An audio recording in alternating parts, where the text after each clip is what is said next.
Ésaïe, chapitre 10.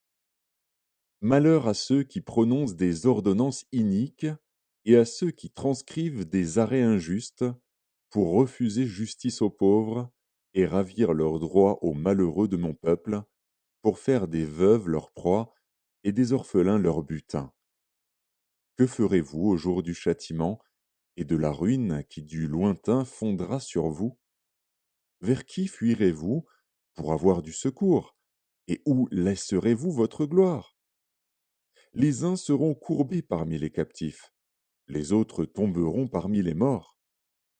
Malgré tout cela, sa colère ne s'apaise point, et sa main est encore étendue.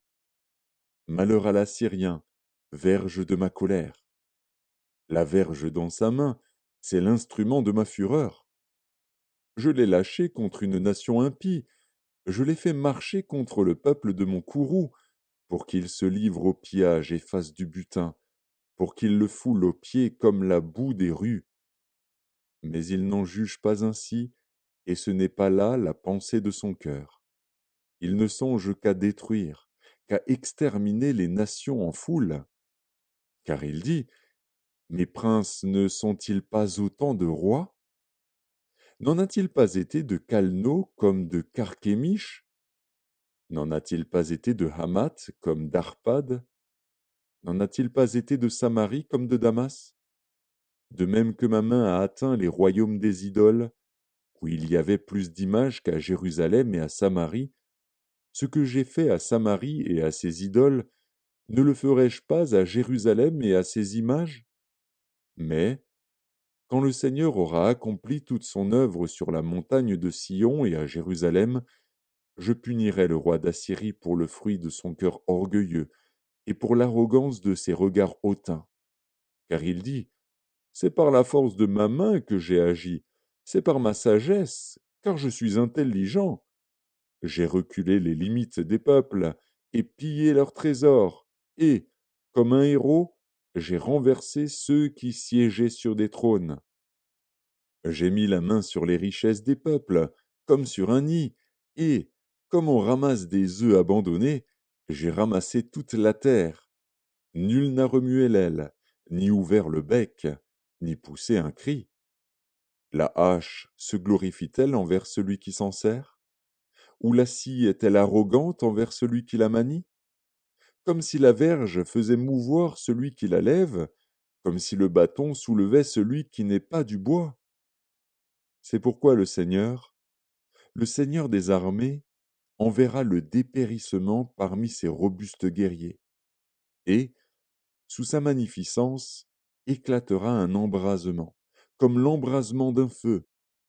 La lumière d'Israël deviendra un feu, et son sein une flamme, qui consumera et dévorera ses épines et ses ronces en un seul jour. Qui consumera, corps et âme, la magnificence de sa forêt et de ses campagnes? Il en sera comme d'un malade, qui tombe en défaillance.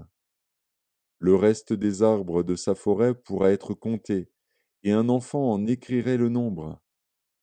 En ce jour-là, le reste d'Israël et les réchappés de la maison de Jacob cesseront de s'appuyer sur celui qui les frappait. Ils s'appuieront avec confiance sur l'Éternel, le Saint d'Israël. Le reste reviendra, le reste de Jacob, au Dieu puissant. Quand ton peuple, ô Israël, serait comme le sable de la mer, un reste seulement reviendra. La destruction est résolue, elle fera déborder la justice. Et cette destruction qui a été résolue, le Seigneur, l'Éternel des armées, l'accomplira dans tout le pays. Cependant, ainsi parle le Seigneur, l'Éternel des armées, ô mon peuple, qui habite en Sion, ne crains pas l'Assyrien. Il te frappe de la verge, et il lève son bâton sur toi, comme faisaient les Égyptiens. Mais encore un peu de temps, et le châtiment cessera. Puis ma colère se tournera contre lui pour l'anéantir. L'Éternel des armées agitera le fouet contre lui, comme il frappa Madian au rocher d'Horeb. Et, de même qu'il leva son bâton sur la mer, il le lèvera encore, comme en Égypte. En ce jour, son fardeau sera ôté de dessus ton épaule, et son joug de dessus ton cou, et la graisse fera éclater le joug. Il marche sur Ajat, traverse Migron, laisse ses bagages à Micmash. Il passe le défilé, il couche à Geba, Rama tremble, Gibéa de Saül prend la fuite. Fais éclater ta voix, fille de Galim. Prends garde, Laïs. Malheur à toi, Anatote. Madmena se disperse, les habitants de Gébim sont en fuite. Encore un jour de halte à Nob, et il menace de sa main la montagne de la fille de Sion, la colline de Jérusalem. Voici, le Seigneur, l'Éternel des armées, brise les rameaux avec violence. Les plus grands sont coupés, les plus élevés sont abattus. Il renverse avec le fer les taillis de la forêt, et le Liban tombe sous le puissant.